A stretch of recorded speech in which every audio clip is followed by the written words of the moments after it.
할렐루야. 오늘 참 좋은 날입니다. 하나님은 항상 우리 예배를 기쁨으로 받아주십니다.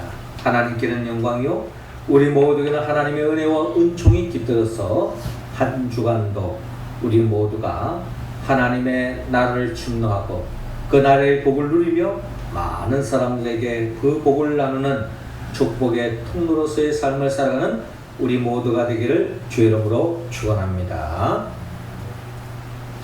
열왕기하 5장에 보면은 우리는 아람 왕국의 군대 장관 나만 장군을 만날 수 있습니다. 아람 나라의 이 나만 장군은 많은 백성들로부터 존경을 받고 또 어떻게 보면은 전쟁의 영웅으로서 추앙을 받던 사람이 바로 이 나만 장군이었습니다. 모든 사람으로부터 존경을 받고 또 군대 장관으로서 명예로운 직에 있었고 모든 사람들이 부러워하는 삶인 것으로 여겨졌지만 실상 이 나만 장군에게는 그 누구에게도 말할 수 없는 자기만의 아픔, 고통, 괴로움이 있었습니다. 그게 바로 원치 않는 문둥병에 걸렸던 것입니다. 그 당시 문둥병은 어떻게 보면은 불치의 병이라고 할 수 있고 또 전염성이 있었기 때문에 유대 사람들은 이 문둥병에 걸리면은 결국에는 가족으로부터 또 사람들로부터 격리된 삶을 살 수밖에 없는 것이 문둥병인 것입니다. 그런데 이 나만 장군이 이 문둥병에 걸려서 몸만 썩어가는 것이 아니라 마음도 썩어가는 그런 고통 속에 나날을 보냈습니다. 그런데 이 나만 장군 집에 일하는 한 소녀가 있었는데 이스라엘에서 온 한 소녀가 이런 말을 하는 겁니다. 사마리아에 가면은 하나님의 종 엘리사가 있는데 그에게 가면은 어떤 병도 하나님의 도우심으로 나을 수 있다라고 하는 복음을 들려줍니다. 그래서 이 나만 장군은 비록 계집종의 이야기이지만 그에 대하여 희망을 걸고 엘리사에게 찾아가서 엘리사의 처방에 따라서 건강하게 나음을 받는 이야기가 열왕기하 5장에 나타나 있는 것을 볼 수가 있습니다. 이 나만 장군에게서 이 한 소녀의 이 복음의 소식이 접해지지 않았더라면 아마 이 나만 장군은 더 없는 절망 속에 고통 속에 나날을 보냈어야 할 것입니다. 그리고 죽음에 이를 수밖에 없었겠죠.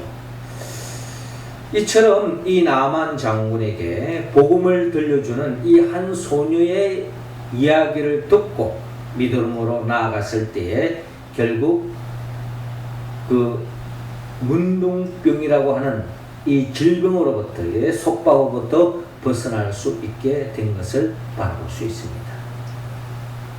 이 세상에는 우리 주위에는 많은 사람들이 특별히 우리가 존경하고 또 때로는 우리가 부러워하는 그런 삶 중에서도 그 사람이 개인적으로는 그 누구에게도 말할 수 없는 고통 속에 신음하고 있는 사람들이 많이 있다는 것입니다. 절망 속에 고통 속에 괴로운 나날을 보내고 있는 이런 사람들에게 하나님은 이 육체적, 정신적, 영적 속박에 고통스러워하는 이런 사람들을 풀어주는 그런 사명을 감당하라고 하나님은 우리를 불러주셨다는 것입니다. 하나님은 오늘 성경의 본문을 통하여 이처럼 육적으로, 정신적으로, 영적으로 속박받아서 고통을 보내고 있는 이들을 주께로 인도하여서 그들이 진정 참된 복을 누릴 수 있는 그 복을 누릴 수 있도록 우리가 해야 할 일이 있다고 오늘 성경의 본문을 통하여 주님은 말씀하고 있습니다. 우리가 어떻게 하면 우리의 삶이 바로 이와 같은 고통 속에 있는 사람들의 이 속박으로부터 벗어나게 할 수 있느냐? 하나님은 오늘 본문 26절을 통하여 먼저 예수님께 강구하라고 말씀하고 있습니다. 26절 말씀 우리 한유리 집사님이 읽어주시기 바랍니다.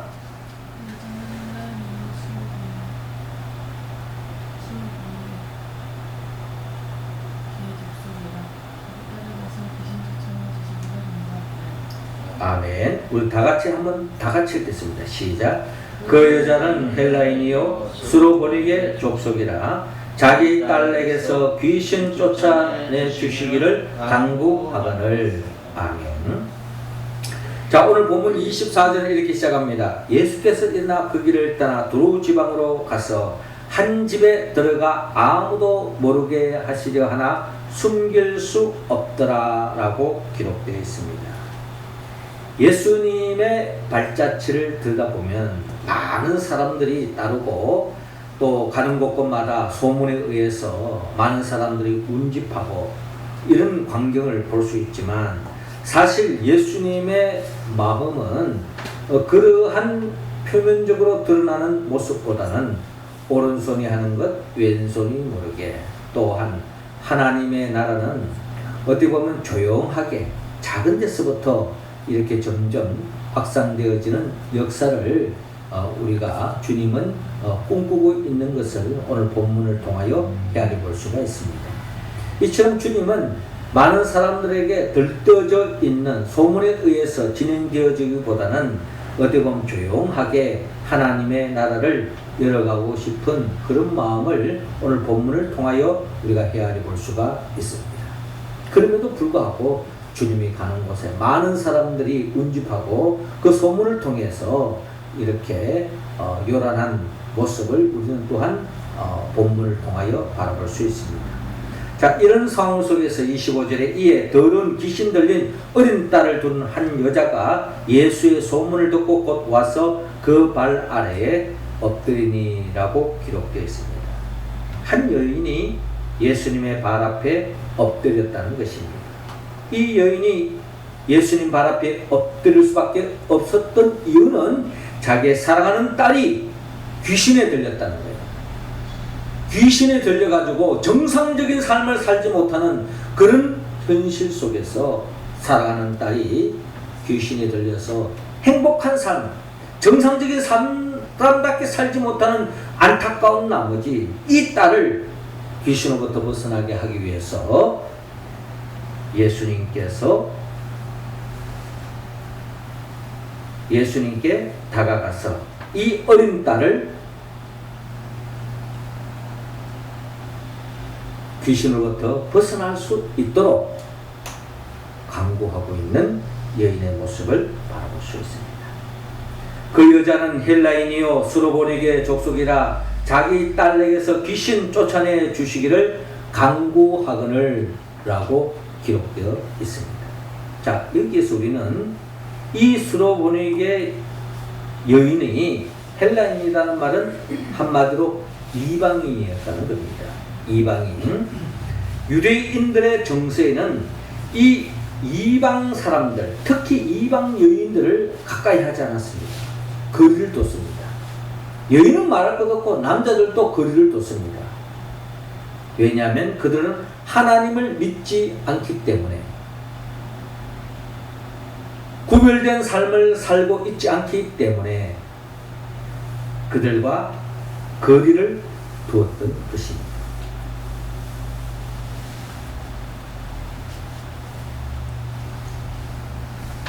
그래서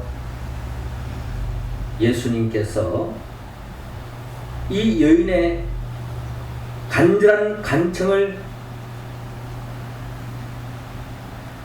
듣고서 주님께서 말씀합니다.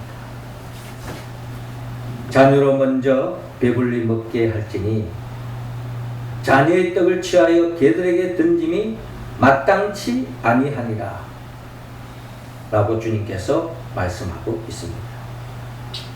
자, 이 말씀에 비추어 보면 예수님께서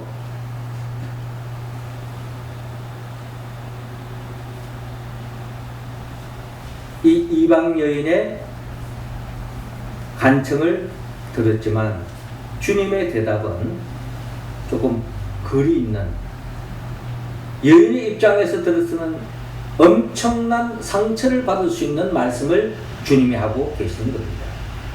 자녀로 먼저 배불리 먹게 할지니 자녀의 떡을 취하여 개들에게 던짐이 마땅치 않다라고 하는 이 말씀은, 이 자녀는 예수님이 유대인으로서 유대 동족들을 이야기하고 있는 겁니다.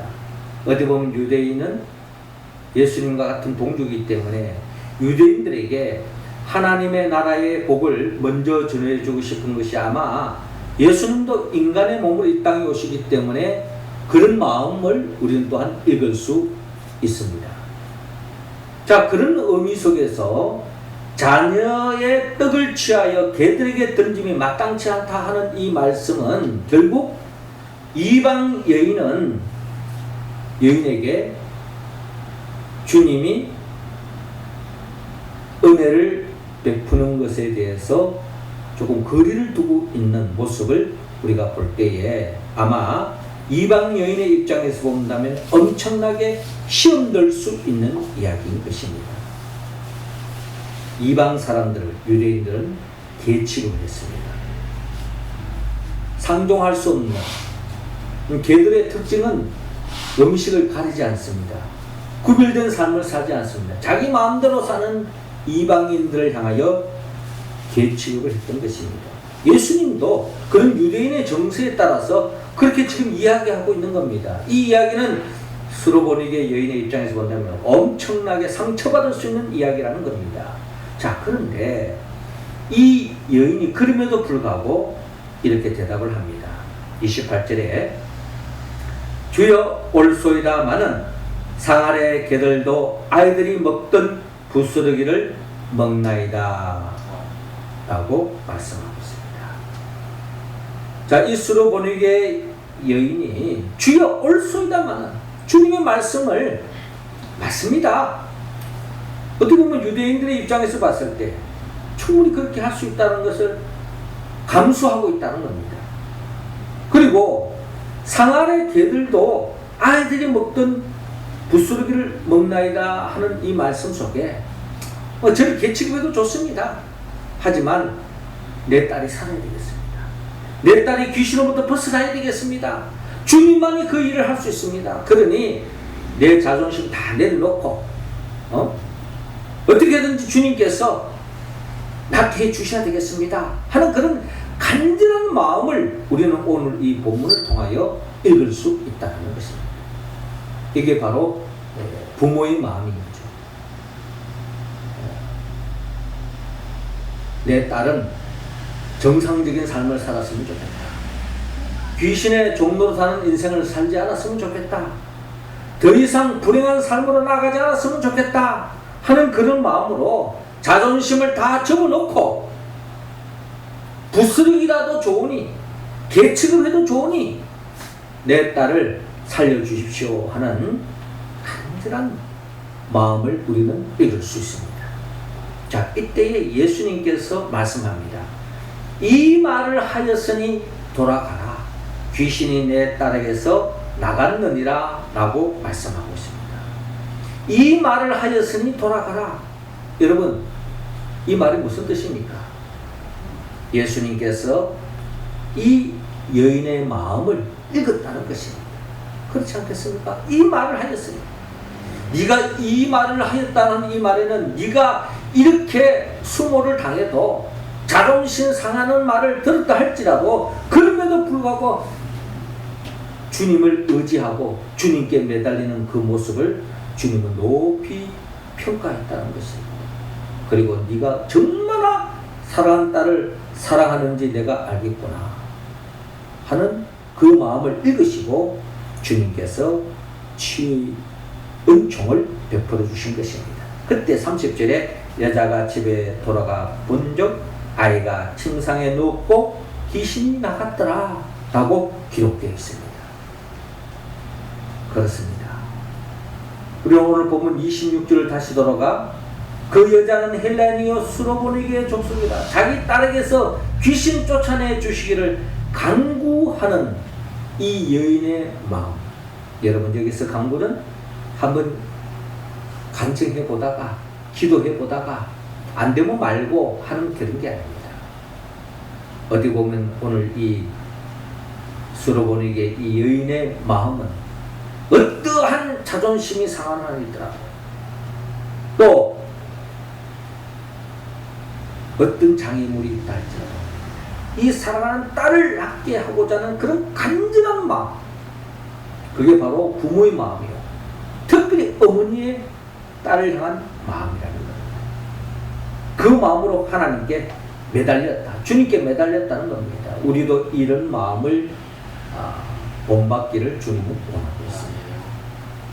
우리 주위에는 육적으로, 영적으로, 정신적으로 고통받고 있는 사람이 많이 있습니다. 특별히 귀신 들렸다고 하는 이 말은 사람의 힘으로 해결할 수 없는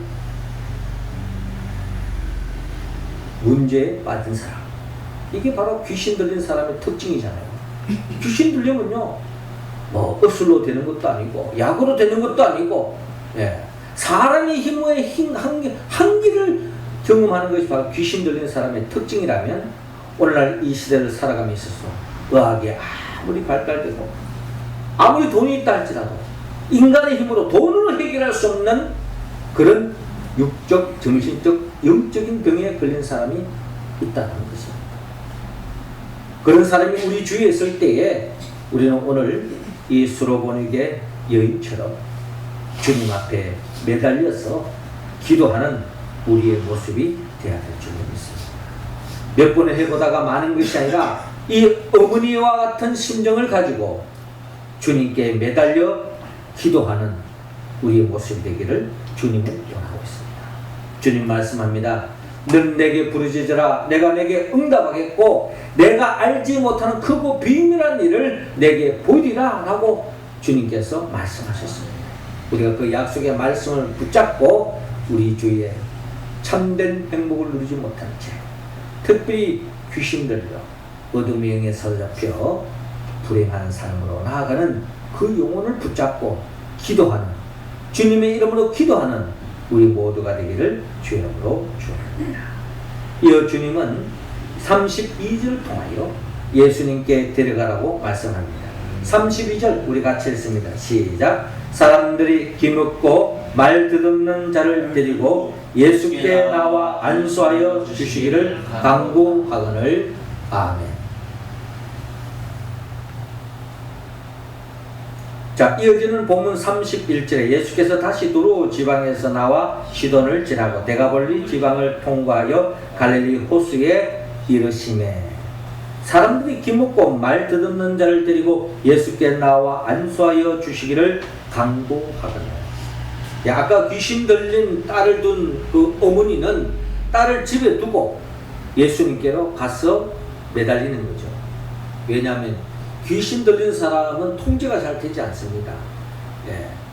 그래서 어쩔 수 없이 딸을 집에 두고 예수님 가서 매달렸다면, 오늘 보면 32절에 사람들이 기묻고 말 듣없는 자를 데리고 예수께 나와 안수하여 주시기를 간구하거늘이라고 기록되어 있는데, 우리 앞에 있는 이야기와 조금 차이점을 본다면, 많은 사람들이 이 듣지도 못하고 말하지 못하는 이 사람을 예수님께 직접 데리고 와서 안수해 주기를 원했고 또 낫기를 간구하는 모습을 바라볼 수 있습니다. 한마디로 예수님께 데리고 갔다는 거죠. 자, 그때 예수님께서 그 사람을 따로 데리고 무리를 떠나사 손가락을 그의 양귀에 넣고 침을 뱉어 그 혀에 손을 대시며 하늘을 우러러 탄식하시며 그에게 이르시되 에바다 하시니 이는 열리라는 뜻이라. 그의 귀가 열리고 혀가 맺힌 것이 곧 풀려 말이 분명하여 졌더라 라고 기록되어 있습니다.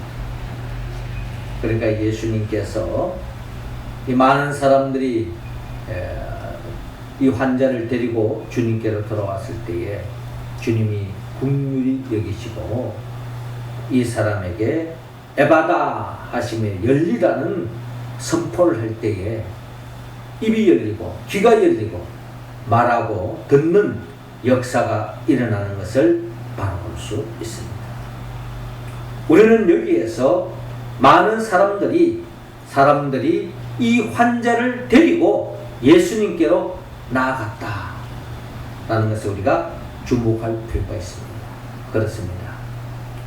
그 당시 사람들이 이 환자를 데리고 주님께로 데리고 가는 것처럼 우리도 우리 주위에 그 사람을 놓고 기도하는 것도 중요하지만 그 사람을 데리고 주님께로 데리고 가는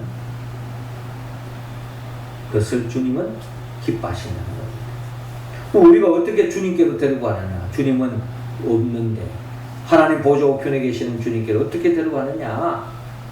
우리는 주님의 몸된 교회로 우리가 데리고 오는 것, 이것이 바로 주님께로 데려오는 것과 다름이 없다는 것입니다. 내 한 사람이 내 주위에 고통받고 있는 사람을 놓고 기도하는 것도 중요하지만 교회로 인도하여 주님의 몸된 교회 성도들이 합심하여 기도할 때에 거기에 더 큰 역사가 일어나는 줄로 믿고 믿음으로 기도할 때에 그 사람을 위하여 관심을 가지고 사랑을 쏟을 때에 거기에 또한 하나님의 치유 역사가 일어나는 줄로 여러분 믿으시기 바랍니다. 사도행전 12장에 보면은 헤롯이 교회를 핍박하는 역사가 일어납니다. 그래서 요한의 형제 야고보를 죽이죠. 심지어 베드로도 죽이려고 합니다.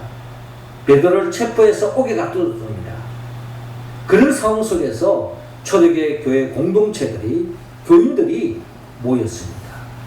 이 베드로가 어떻게 보면 이 초대교회 공동체에 어떻게 보면은 수장이라고 할 수 있고 앞장서서 주님의 제자로서 앞장서서 지도자라고 할 수 있는데 이 사람이 죽으면 엄청난 타격이 심한 거예요. 그래서 교회가 합심하여 기도했습니다. 여러분 어떤 역사가 났습니까? 하나님께서 베드로를 옥에서 풀어주시고 살 길을 열어주십니다. 이 역사는 바로 교회가 합심하여 기도하는 가운데 이루어졌다는 것입니다. 이처럼 우리의 삶에 문제가 있을 때 그 사람이 정말 옥에 갇힐 수도 있고 질병에 갇힐 수도 있고 문제에 갇혀서 꼼짝달싹 못하고 죽음에 이를 수 있는 그런 사람을 놓고 우리가 합심하여 기도할 때에 거기에 하나님께서 친히 역사하셔서 우리의 문제를 해결해 주시는 문제가 닫혔던 것이 열리는 역사가 일어날 줄을 여러분 믿으시기 바랍니다. 성도들이 합심하여 기도할 때 더 큰 역사가 일어난다는 것입니다. 우리는 매 주일마다 주간마다 성도들을 위하여 축복 기도합니다. 그리고 우리가 서로서로를 위해서 기도합니다. 문제가 있는 성도들의 기도 제목을 듣고 우리가 기도할 때에 하나님은 반드시 긍휼을 베푸시고 치유 역사로 어떠한 속박으로부터도 벗어날 수 있도록 풀어주는 역사가 일어날 줄로 믿고 교회로 인도하는 우리 모두가 되기를 주 이름으로 축원합니다. 마지막 세 번째로 예수님을 전파하라고 말합니다. 36절 같이 했습니다. 시작. 예수께서 그들에게 경고하사 아무에게도 이르지 말라 하시되 경고하실수록 그들이 더욱 널리 전파하니 아멘. 자, 오늘 본문 36절에 예수께서 그들에게 경고하사 아무에게도 이르지 말라 하시되 경고하실수록 그들이 더욱 널리 전파하니라고 기록되어 있습니다. 아무에게도 이르지 말라. 왜 예수님이 이렇게 자주 복음서에 보면은 이렇게 이런 소문을 많은 사람들에게 퍼뜨리라, 이런 이야기를 많은 사람 전해라, 이렇게도 할 수도 있을 것 같은데 예수님께서 그렇게 하지 말라고 이러지 말라고 자꾸 경고하는 예수님의 모습을 볼 수가 있습니다. 왜 그랬을까? 우리가 요한복음 6장에도 예수님께서 버릇 5개 물고기 2마리로 5,000명 이상을 먹였을 때도 이런 일들을 많은 사람들에게 알리지 마라. 그런데 많은 사람들이 이런 표적과 기적을 경험하고서 그들의 반응은 뭐냐면 예수님을 왕으로 세우려고 하는 움직임을 우리가 성경을 통하여 볼 수가 있습니다. 그럼 예수님은 이 땅에 이처럼 소외되고 어려운 사람들을 인기를 타서 왕이 되게 하기 위해서 이 땅에 오신 분이 아닙니다. 예수님은 이 지상 왕국을 세우기 위해서 이 땅에 오신 분이 아닙니다. 주님이 이 땅에 오신 궁극적인 목적은 하나님 아버지의 뜻을 이루기 위해서 이 땅에 오신 것입니다. 그 뜻을 이루기 위해서 예수님 이 땅에 오셨기 때문에 자, 이런 일들을 아무에도 이르지 말라라고 하시는 주님의 뜻은 주님의 이 땅에 오신 목적을 온전히 이루기 위한 것입니다. 내가 온 것은 너희들이 원하는 바 왕이 되기 위해서 온 것이 아니라 하나님의 뜻을 이루기 위해서 왔다. 하나님의 뜻에 더 집중하고 계시는, 이를 위해서 더 힘쓰시는 예수님을 우리가 바라볼 수 있습니다. 자, 그럼에도 불구하고 37절에 사람들이 심히 놀라 이르되 그가 모든 것을 잘하였도다. 못 듣는 사람도 듣게 하고 말 못하는 사람도 말하게 한다 라고 이야기하고 있는데, 예수님께서 하지 말라고 했는데 더 하는 것이 사람들의 모습인 것 같습니다. 보통 그렇죠. 하지 마라 하면 하고 하라 하면 하지 않는 것, 이게 바로 사람들의 속성이요 우리들이 가지고 있는 모습입니다. 결국 사람들이 이 예수님의 소식을 전파하는 과정을 볼 수 있는데, 이런 전파 과정이 한계가 있는 것은 무엇일까? 주님이 왜 하라고 말하지 말라고 말한 그 이유 중에 하나는 사실 아무리 복음이 전파되더라도 성령을 받지 않으면 결국 한쪽 귀로 듣고 한쪽 귀로 흘리고 또 예수님을 자기 유익을 위해서 이용하는 사람으로 머물러져 있는 것을 볼 수 있습니다. 그러니까 예수님을 통하여 하나님의 나라를 온전히 누리고 하는 것이 목적이 아니라 자기 욕망을 채우기 위해서 십자가를 붙잡고 예수님을 쫓아다니는 그러한 모습을 우리가 바라볼 때에 결국 예수님이 경계하신 이유가 바로 여기 있다는 겁니다. 자, 그럼에도 불구하고 이제 예수님이 십자가 지시고 부활하시고 지금 성천하신 그 예수님이 정말 누구인가를 우리가 알기 때문에 이 복음의 소식을 전해야 한다는 것입니다. 왜냐하면 우리의 삶의 근원적인 우리의 삶을 불행케 하는 것은 육신의 병도 아닙니다. 돈 문제도 아니에요. 이 세상의 어떤 구조적인 악, 물론 해결돼야 되는 거죠. 그러나 근원적인 우리의 삶을 불행케 하는 요소는 바로 죄에 있다는 겁니다. 이 죄의 문제를 해결할 수 있는 분은 오직 예수 그리스도밖에 없다는 겁니다. 그렇기 때문에 우리는 예수 그리스도를 복음을 전가하지 않을 수 없고 전하지 않을 수 없다는 것입니다.